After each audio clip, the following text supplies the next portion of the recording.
So, good morning and welcome to the Social Networking Coffee Hour. My name is Joshua Decker. I also go by the name of Mojo. I'm glad you could join us this morning. What we're going to do is go through our normal routine, if you've joined us before, of talking about a very specific social topic for about 20 minutes. Today we're going to talk about Pinterest, and then we'll open up to some questions. So if you are joining us by the live stream, I do encourage you log on to our Facebook page. Make sure that you've liked us first off, and then also make sure that you've checked in so that we know that you're here and you have an opportunity. If you're joining us by live stream, you're more than welcome to put questions in there, as well as you can tweet them to us with the hashtag #SNCH. That's for Social Networking Coffee Hour, and I'll be sure to get to them as soon as we get started. So, the rundown for today, we are going to be talking about Pinterest, which is a growing social network. And what we're going to really be looking at is, what is it? And then how can it be useful to our businesses? And then once we get done with that, that'll take 20 to 30 minutes. Any questions that you may have, we'll get to those. Obviously, we'll take questions from our audience here at the coffee shop first, and then anybody who is on our live stream can ask questions that way as well. So without further ado, let's jump in and talk about Pinterest. So what are we going to talk about? The first thing is we're going to talk about what is Pinterest itself. Very interesting social network, has been growing in popularity over the last few months. We'll spend some time talking about that. We're also going to look at the question of, are there any real opportunities for businesses in Pinterest?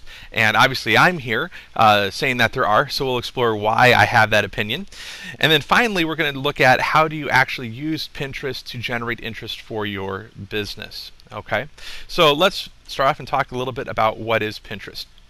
Pinterest is a new social network, and it takes the concept of the old pin boards, so the cork boards that you would pin notes to, or pictures to, or things of that nature, and it says, you know what, everything's going digital these days. Let's take the same concept and now put it online. And so that's what the idea is. It's specifically a photo and video sharing social network. It integrates with Twitter. It integrates with Facebook really nicely.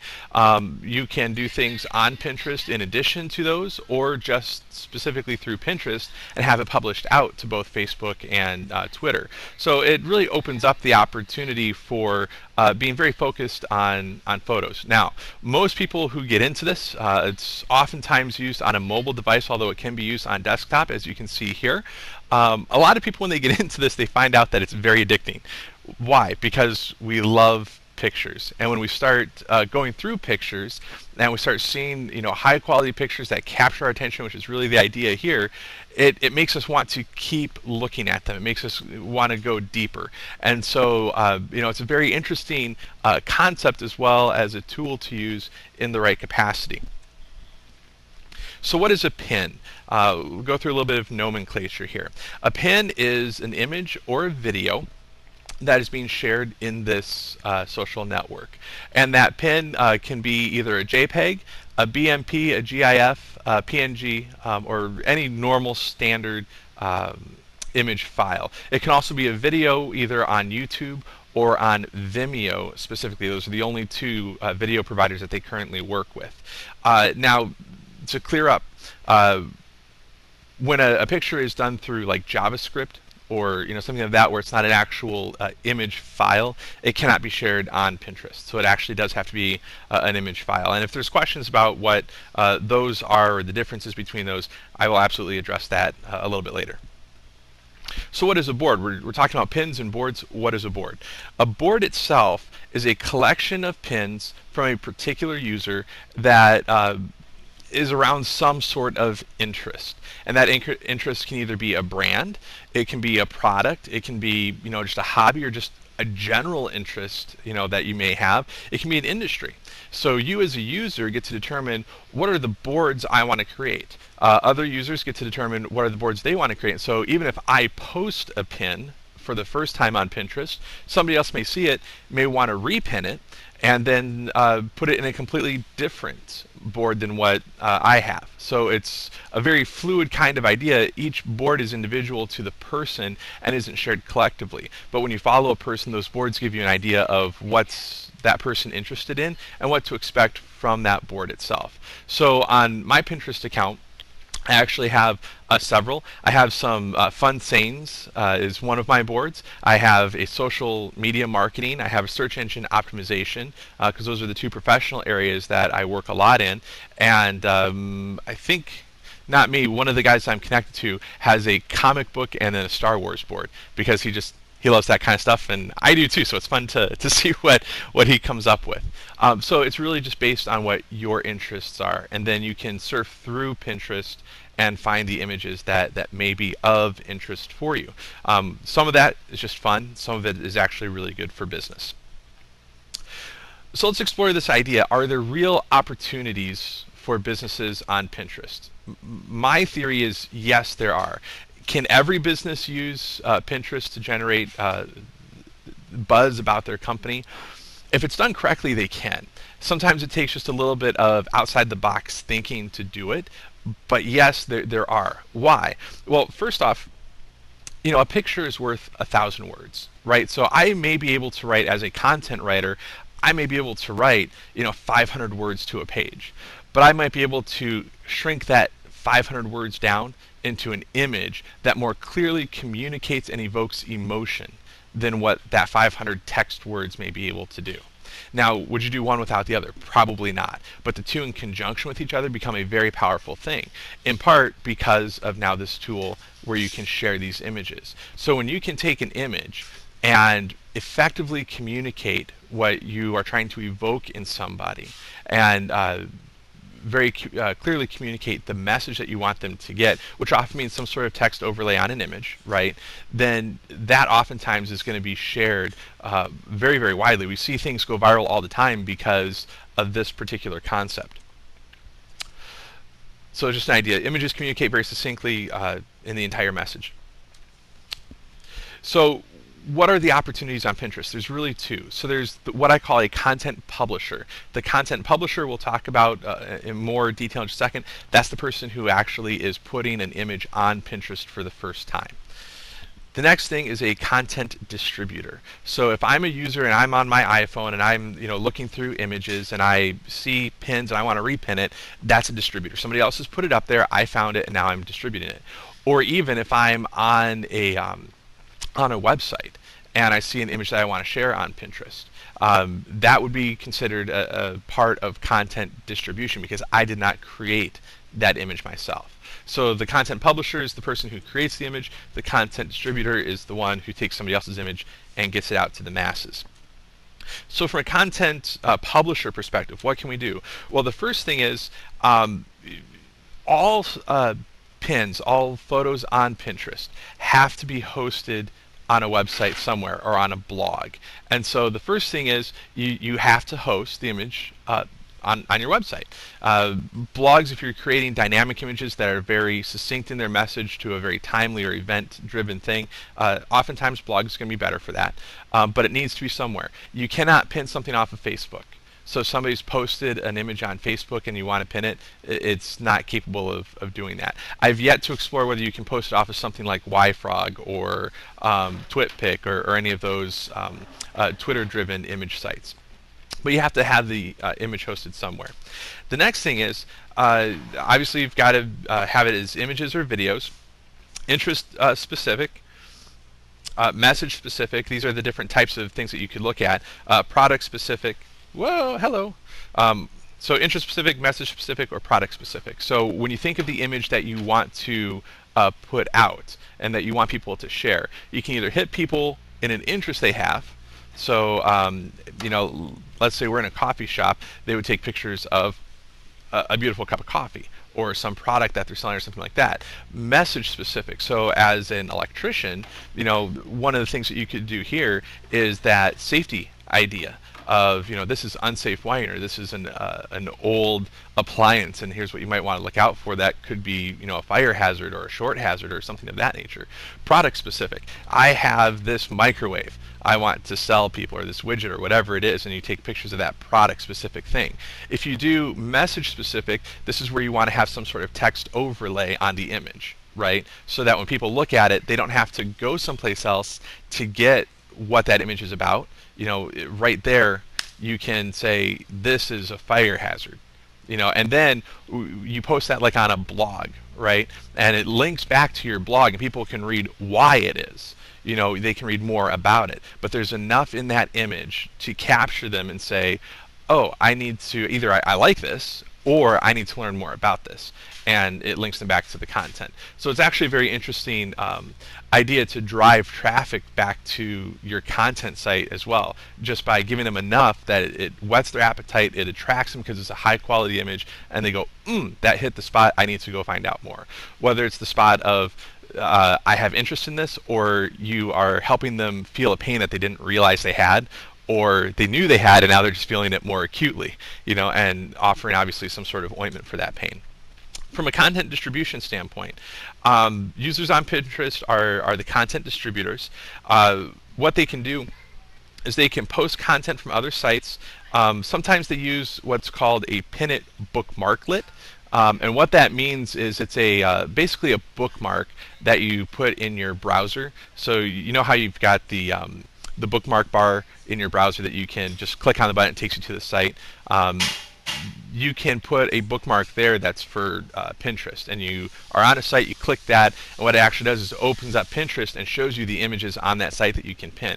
And you select the one that you want to pin, and there, it goes to your Pinterest board. Other times, people have pin it buttons on their site, and I'm going to show you what that looks like here in a minute. So there's a couple of different ways to get things on Pinterest. The most common one is that pin it bookmarklet. When somebody's distributing content, one of the ways that they can distribute it is by liking what others have pinned. So when I'm on Pinterest, the people that I follow, I can see what they're pinning or what they're liking. And so I can like what they've pinned, or I can repin what they've pinned. And so that's one way to let other people know that, hey, this is an image worth paying attention to. And obviously, as I just mentioned, there's the repinning of what others have already pinned. So the difference between the two, it's like on Facebook, because most people are really familiar with Facebook. The difference between liking a post from a brand or a post from another user versus sharing a post from a brand or a post from another user. Same kind of concept, just on a different platform. The other piece is creating the boards that are organized on your preferences. And so if you're doing this from a business perspective, it's getting out of our own personal preferences and trying to get into the mind of our audience, right? So for a coffee shop, again, you might have a board for specialty coffees. You might have a board for just brew coffees. You might have a board, I know Kahuna Coffee is getting ready to start roasting their own coffee here. So they might have a board where they just show pictures of them roasting, or the process of getting that set up, or those kind of things. You might have a board as an electrician for safety things, for cosmetic things, for just luxury things, and be able to link back and forth for those things. So getting in the mind of the audience that you want to reach, and then creating boards around that, just like you would create ads that would try and reach your audience. It's just trying to get into their mind and provide what's going to satisfy them, what's going to attract them. So how do we then, if we know that we can be a content publisher or we can be a content distributor, how do we then go the next step and actually generate interest using this tool? Well, the first thing is, if you're going to be a content publisher, you have to make sure that your images are formatted for Pinterest. Okay, and so some of what that means, the first thing is, again, it's got to be an actual image file. So a lot of times when you look at a website, they'll have those big banner images across the top, and especially if they're ones that change every few seconds, those are not actually accessible image files. That's done in JavaScript, which means that cannot be repinned. So you've got to make sure it's actually in a pinnable format. And then the next thing is you've got to make sure that it's the right file size. And so for Pinterest, the maximum width is 554 pixels. If it's beyond that, it'll take it, but what it does is it auto shrinks it down. And oftentimes what I've seen is that it distorts the image. So while I may take a beautiful picture of whatever it is that I want to post, if it's beyond that 540 pixels, it's all of a sudden not going to be beautiful anymore. And so you want to make sure that you edit it down. There's a lot of free image editing software out there. There's a lot of websites that will auto adjust the size without distorting an image, so you can always do that. There are some softwares that come preloaded on computers, like if you're on a Mac, iPhoto I think automatically does it, or gives you the option to do it. So you just want to make sure that it's formatted correctly.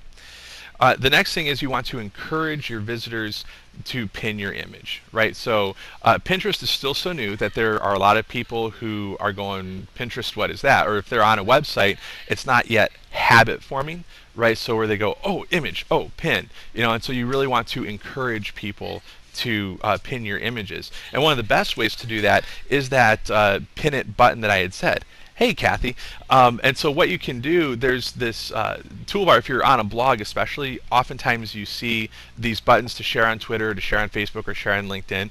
And of course there's one to pin it to Pinterest. So you just want to make sure that you have that available, and then that encourages people to do it. You could even, if you have a very image-driven site, so people like photographers or interior designers or stuff like that may actually create a graphic ad of its own to say, hey, make sure you pin our images, or to draw more attention to it than just what that little button might do.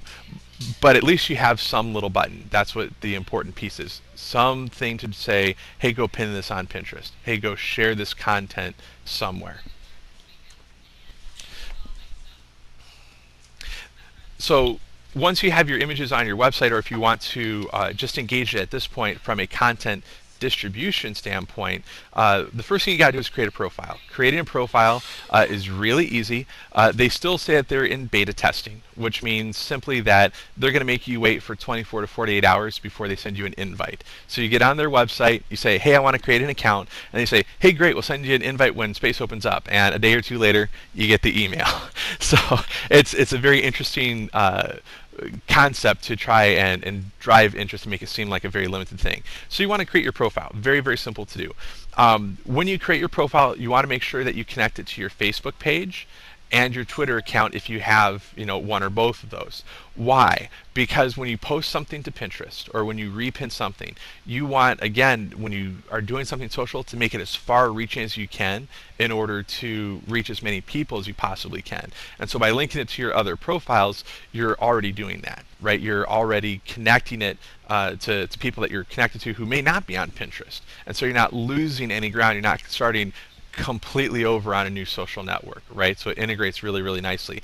The other thing it does is it looks into your Facebook account and it says, who are you connected to that's already on Pinterest, and it connects you to them automatically.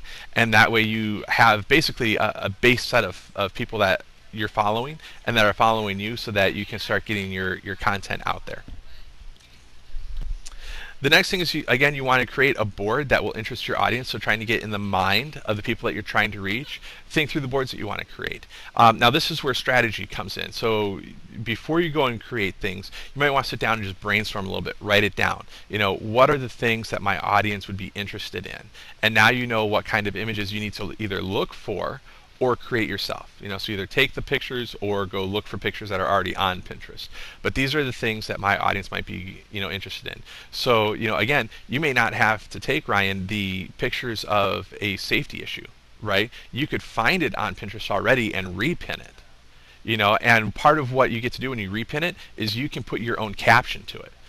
And for you, Kathy, one of the things I know coffee lovers, especially those who are diehard coffee lovers, we love to see is the pictures of espresso art, right? Do you have to create that yourself? Absolutely not. You can go find it, and yes, it's going to link back to the website that it originally came from. So you want to be careful, make sure you're not linking to somebody who's a direct competitor of yours, right?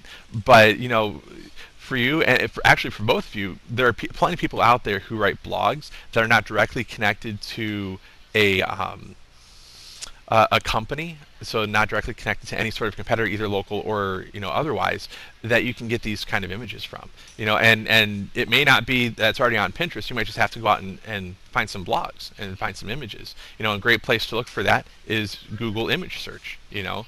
So you don't have to create your own stuff. You just look for the stuff that's going to reach out to the audience that you have and encourage them to engage with you, encourage them to have you top of mind. Right. So one of the guys that locally is top of mind for me when it comes to social media is Jason Stum over at LaFontaine. He's their social media manager. Do I see any of what he does for LaFontaine? Not most of the time. Because I really am not in the market to buy a car, and I just really don't care about cars all that much. But I've connected with him, I've talked back and forth with him a couple of times, and he posts some great stuff that I'm interested in as a social media marketing professional. And so I follow him. And he posts enough that, when I think of social locally and I think, is there somebody I'm going to ask a question to? He's the first person I go to. And so that's the idea, is to get you and your business top of mind for people. So when you're thinking about this, you want to remember the 80-20 rule, okay, when you're posting content. What is the 80-20 rule? It means 80% of what you post should be non-self-promotional. 20% should be self-promotional. Okay, and so what that means is, out of all the content you post, 80% should just be great content that somebody else has published, great content that you've created but isn't directly promotional for you or your business, just great content people might want to digest, and then the 20% is the, here's our business, come and do business with us, here's a promotion, and so when you think of this kind of stuff, one of the things I was reading a lot about is running contests through Pinterest. Right, so if you want to generate some buzz about your business, you can run a contest through Pinterest. You take a picture of whatever your prize is going to be. You put a text overlay of what the contest is, and you put that up on Pinterest. Now it needs to be on a website with the details of the contest, right? So here's what you do to enter, and here's the rules, because legally we all have to provide the rules for the contests, right? But you make that image the thing that now goes viral.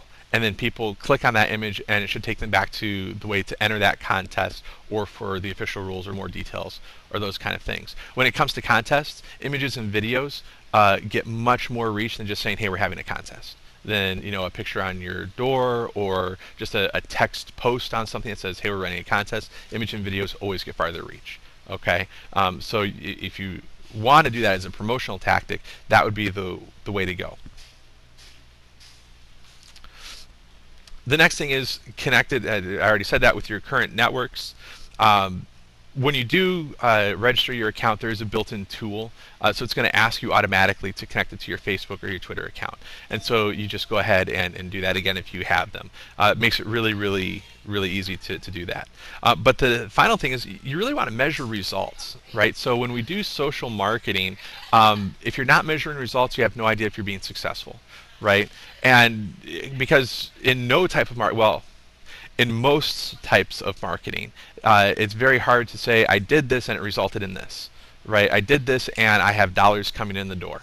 Sometimes it is, but especially as the economy moves the way that it is, and as businesses move, and especially with the how people are flocking to social and to things online, oftentimes it's not the I did this and transaction happened here, right? But it's a series of marketing things that have happened that have led to a transaction. Whether it's a word of mouth referral that's reinforced by an ad they saw on Google, that's reinforced by something that they saw on Facebook, or whatever. But it's a series of things that go, oh, I need to do this, or oh, I need to buy that.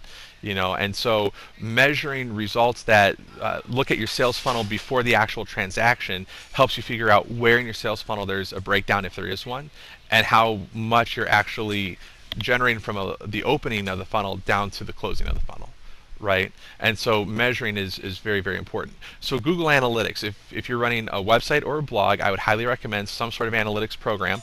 Google is free, and it's about as powerful as most people need it to be. In fact, it's just about as powerful as any analytics program out there. It just looks a little bit different. right? But it's fairly user friendly. What we can do with Google Analytics when you connect it to your blog, in terms of what Pinterest can offer, is see how many people are coming to your website from Pinterest. So if you have a blog or you have a website, you've got images on that, and you know that they're being shared, you can now see, is that sharing generating interest back to the website. When you post an image, whether it's a repin or an original post, you can see how many people have either liked it or repinned it from you. And so you get an idea of what your reach is there, but then you also want to see, is it generating traffic back to the site? Is it converting into bottom line sales? So measuring is absolutely critical. And then add live pins. So if you go and do something, so if you're on site working at something, you go, oh my gosh, this is something that people need to know about. If you have a smartphone, take a picture of it right there.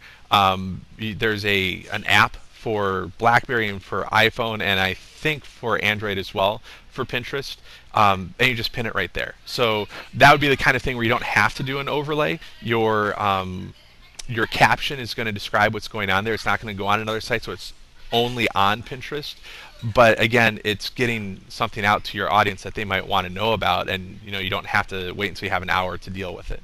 If you go to a conference of some sort, or like here at the coffee shop, if you are if there's a live event, taking pictures of that and putting it on Pinterest as it's happening or shortly after it's happened, a lot of times helps generate a lot more buzz around a specific thing, just like live tweeting does, or live streaming like we're doing today, or those kind of things.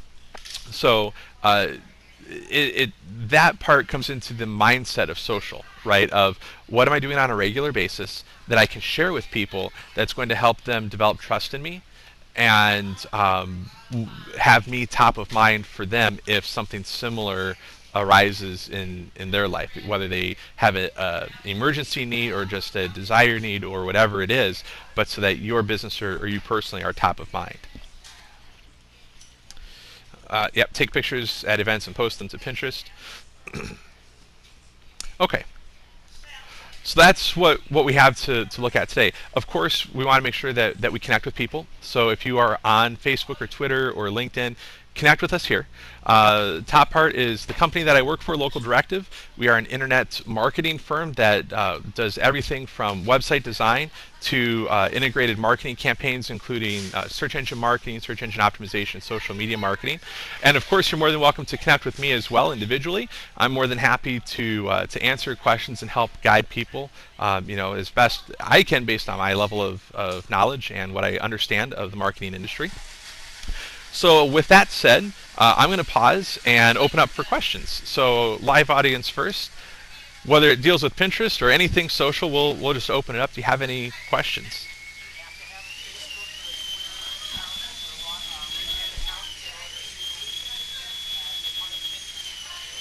No, that's a great question. So the question was, do you have to have a LinkedIn or Twitter or Facebook account in order to get on Pinterest? No, you can have a standalone Pinterest account. But your reach is not nearly as great if you don't, right? But if you're starting from scratch on Facebook, if you don't already have that in existence, would I go out and get that and get Pinterest at the same time? Probably not. And the reason for that is because to develop a network effectively and really start using social media well to generate business, it takes time. And the more social networks you try to do at one time, the more time it takes. And so my recommendation is to look at your audience and say, where are the people that I want to reach? And what's the most effective way for me to reach them? And if it's Facebook, then you go and you tackle Facebook first. So once you have a good base of people on Facebook and you're communicating well with them, then you go, okay, great, now let's add something else. And then you look at the next one and say, well, what's the next most likely thing for me to connect with my audience? If it's Twitter, then you do Twitter. If it's LinkedIn, you do LinkedIn. But as you start adding them together, what you want to make sure is that you're integrating them at the level that makes sense. Right? And so let's say I was going to do Twitter after Facebook. I would link my Twitter and my Facebook accounts. But I know that the volume of messaging required to be successful on Twitter is much greater than what's on Facebook. If you put that level of messaging on Facebook, you would lose your followers because you'd burn them out. right? And so you want to be careful about how you link them together, and that you're providing the needs of that particular social network, right? For electricians, probably Pinterest would be another. Either the first step or the second step. So depending on who your market is and really what it is you're trying to do, Facebook would probably be what I would recommend first. I'd need to do a little bit of digging to find out, but just because there's more opportunity for people to interact with you than there is on Pinterest. Pinterest, it's basically, here it is. And there's more opportunity for you to easily connect with people.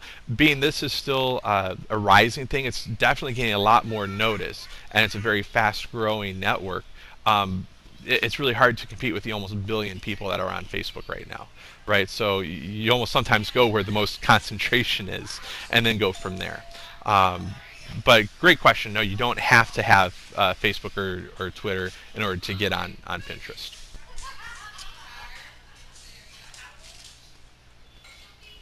Any other questions? Not from you? Okay. Let me check our live stream here. Let's see.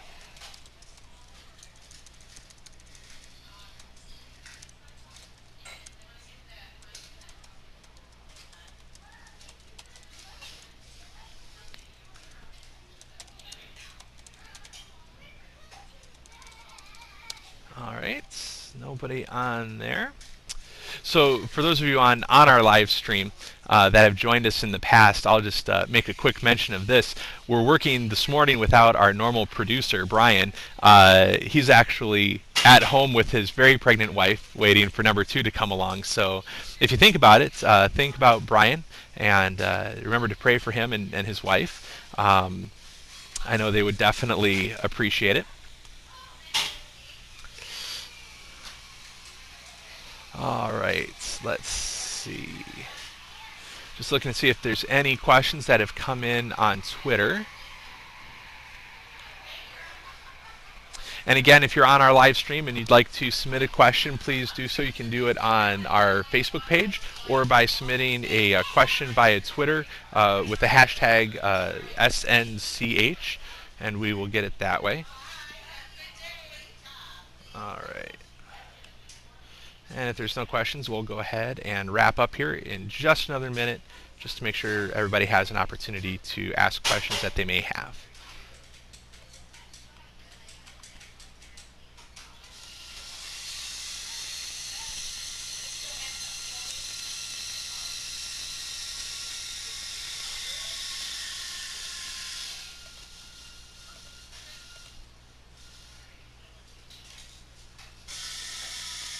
Okay, well, it doesn't look like any questions are coming in.